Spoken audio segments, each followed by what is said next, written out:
দীর্ঘ তালবাহানার পর গতকাল ত্রিপুরা রাজ্যের বহু চর্চিত পুলিশ বিভাগের স্পেশাল এক্সিকিউটিভ পদের নিয়োগ প্রক্রিয়া বাতিল বলে ঘোষিত হয় এবং সেই সাথে সাথে নতুন করে আবারও আবেদনপত্র আহ্বান করা হয়েছে একই পদের জন্য।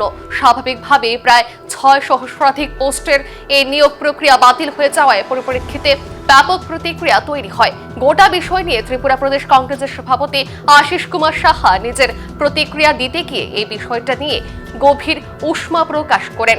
শ্রী সাহা কেন স্পেশাল এক্সিকিউটিভের নিয়োগ প্রক্রিয়া বাতিল করে পুনরায় নিয়োগের সিদ্ধান্ত গ্রহণ করা হয়েছে তার কারণ তলব করেন। পাশাপাশি তিনি অভিযোগ করেন এই সময়ে সরকার সময় সময়ে বেকার যুবক যুবতীদের সাথে যে প্রতারণা করা চলেছে তার অঙ্গ হিসেবে স্পেশাল এক্সিকিউটিভের নিয়োগ প্রক্রিয়া বাতিল হয়েছে।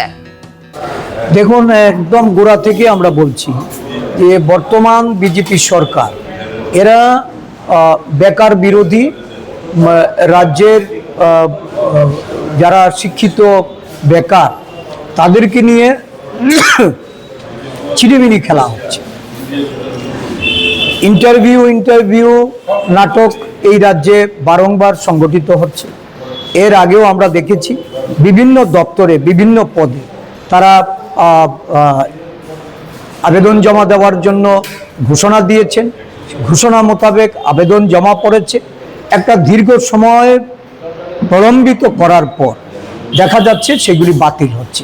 কখনো ইন্টারভিউ গ্রহণ করে সেগুলিকে বাতিল করা হচ্ছে, কখনো ইন্টারভিউ দিয়ে যখন তাদের নিয়োগের প্রশ্নটা যখন আসছে তখন দেখা যাচ্ছে যে দীর্ঘসূত্রিতার ফলে সেগুলি পড়েছিল এবং তা বাতিল করে দেওয়া হয়েছে।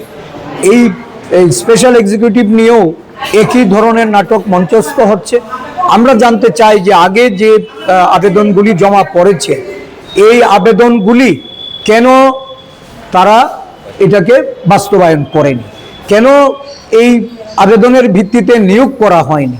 এখন নতুনভাবে আবার নিয়োগের উদ্দেশ্যে যে তারা যে আবেদনের জন্য যে নির্দেশ দিয়েছে, আমি বলবো যে এইগুলি সম্পূর্ণভাবে বেকার যুবকদের সামনে লালিপপ ধরে রেখে একটার পর একটা নির্বাচনী বৈতরণী পার হওয়া। কারণ এই সরকার বিশ্বাস করে যে কর্মী স্বল্পতার মধ্য দিয়ে রাজ্যের সরকারি কর্মচারীর সংখ্যা কমিয়ে এনে কেন্দ্রীয় সরকারের কাছ থেকে পুরস্কার গ্রহণ করতে। কেন্দ্রীয় সরকারের যে এই যে কর্মচারী সংখ্যা সংকুচনের নীতি, এই নীতিতেই তো রাজ্য সরকার চলছে। 2017 সালে যেখানে কর্মচারীর সংখ্যা 151, কেন বর্তমানে 1 লাখেরও নিচে এই কর্মচারীর সংখ্যাকে কমিয়ে নিয়ে আসা হয়েছে, যার জন্য তাদেরকে পুরস্কৃত করা হচ্ছে কেন্দ্রীয় সরকারের তরফ থেকে। এটা সম্পূর্ণ আমাদের রাজ্যের বেকার বিরোধী, বেকার যুবক যুবতীদের তাদের যে ভবিষ্যৎ, এই ভবিষ্যৎকে অন্ধকারের দিকে ঠেলে দেওয়ার জন্য এই রাজ্য সরকারের এই ধরনের পদক্ষেপ।